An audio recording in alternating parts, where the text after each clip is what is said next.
자, 첫 번째로 감정을 받아볼 종목 만나볼까요? 네, 첫 번째는 에코프로비엠입니다. 이 종목에 대해서 감정가를 새롭게 써주세요라는 요청이 온 건데 어떤 전문가님이 해주실까요? 손들기로 했었나요? 네, 맞습니다. 박원재 전문가님. 사실은 에코프로비엠을 갖고 온 이유가 많은 분들이 2차 전지에 대해서 좀 지루해 하실 타임이 된 것 같아요. 작년에 뭐 너무너무 핫했던 섹터이고 여전히 이제 성장에 대해서 의심할 바가 없는데 중간중간 노이즈가 생겼죠. 외국계 리포트가 이제 나왔었고 공격적인 목표가 하향에 이어서 실질적으로 타격을 받았는데 에코프로비엠은 이제 양극화 물질의 1차 증설 사이클을 앞장서서 가던 기업이니까 이제 양극화 물질의 대표적이죠.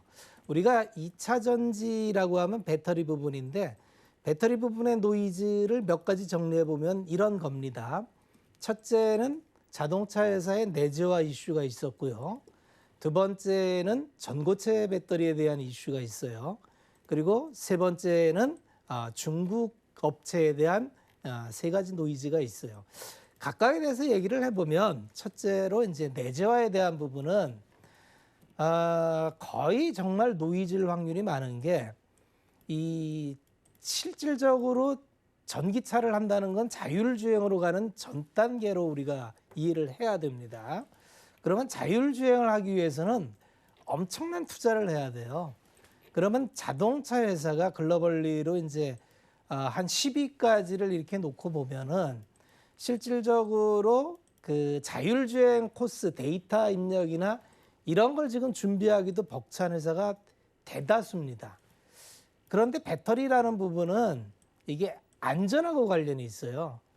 그러면 LG화학이나 SK이노베이션이나 삼성 SDI 공이 지금 한 30년 이상 배터리의 업력에 집중을 해서 우리나라는 이제 삼원계로 집중을 하고 중국에서는 리튬인산철 쪽으로 기술 타입이 완전히 틀립니다. 그렇게 나와서 중국은 나름대로 저밀도지만 가격 경쟁력으로 삼원계 쪽은 가격은 좀 비싸지만 효율, 밀도 높은 걸로 이렇게 경쟁하는 과정으로 지금 가고 있는데 문제는 지금 기술 진보와 더불어서 가격 하락이 굉장히 빨리 진행되고 있죠.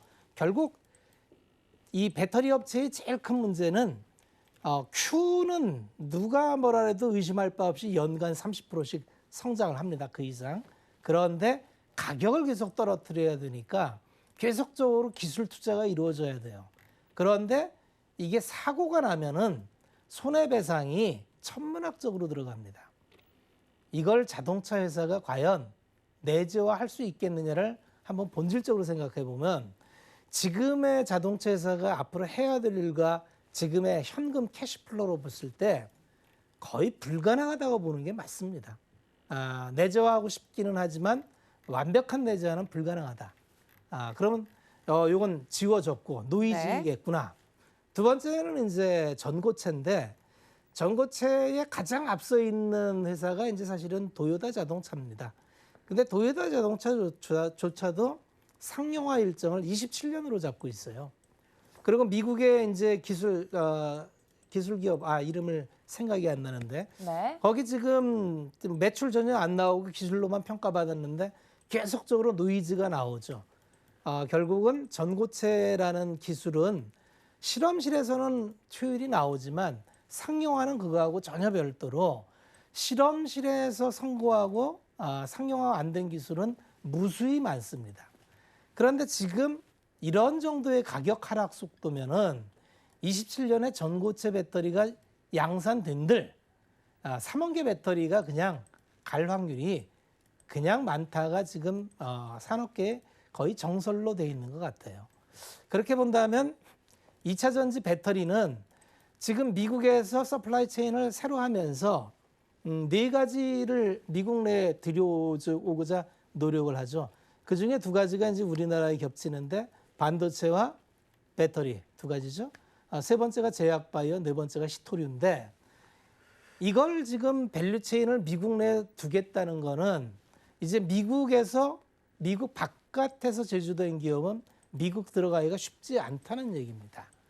그러면 지금 선점에서 들어가고 있는 이제 LG화학이나 SK이노베이션 같은 경우는 삼성전자도 마찬가지고 대단한 기회를 잡았다고 보는 게 맞습니다. 그러면 거기단에 있는 셀 업체보다는 사실 소재가 편하고 소재보다는 좀 장비가 편합니다. 지금은 이제 소재단이 가장 글로벌리로 규모가 크기 때문에 가고 있는 상태이고, 자 이렇게 본다면 이제 그동안 우리가 에코프로비엠이나 이게 2차 전지는 작년에도 노이즈 발생됐다가 해소되면 올라가고 노이즈 발생됐다가 해소되면 올라가고 이런 과정을 밟았는데 올해는 지금 한 5개월째 쉬고 있어요. 그런데 지금 이제 만약에 테이퍼링을 6월 FMC에서 언급을 안 한다면 다음은 8월 잭슨홀 미팅이나 9월 FMC에 언급을 할 겁니다. 금리가 갑자기 지금 떨어져 있죠. 그래서 갑자기 기술주가 여기서 좀 올라와요. 네. 그러면 순환매 사이즈에서 2차 전지가 아주 짧은 사이클이 올 확률이 좀 있습니다. 그런 차원에서 에코프로비엠을 갖고 왔고, 싸냐 비싸냐를 볼게요. 네. 비쌉니다. 싸지 않아요. 그러니까 이걸 감안하고 투자를 해야 돼요. 작년에는 성장만으로도 치고 올라왔는데 지금은 어느덧 PBR이 이것도 8배수예요. 8배수에서 치고 올라가는 게 이건 30%씩 성장하기 때문에 사실은 익스큐즈가 됩니다. 그게 1, 2년 되는 게 아니니까. 그렇지만 비싸다. 그렇게 봐야 되고, 신규 진입하는 거는 굉장히 신중하게 해야 돼요. 근데 기존에 갖고 계신 분들이라면 목표가 뭐 한 22만 원 정도 노려볼 만한 것 같아요. 22만 원 정도 노려보고, 굳이 들어가신다면은 비중을 좀 알아서 적정하게, 그리고 변동성도 좀 생각해서 한 18만 원 수준에 들어가셔서 22만 원까지 한번 보시는 짧은 텀으로 한번 생각해 보자. 그렇게 말씀을 드리겠습니다.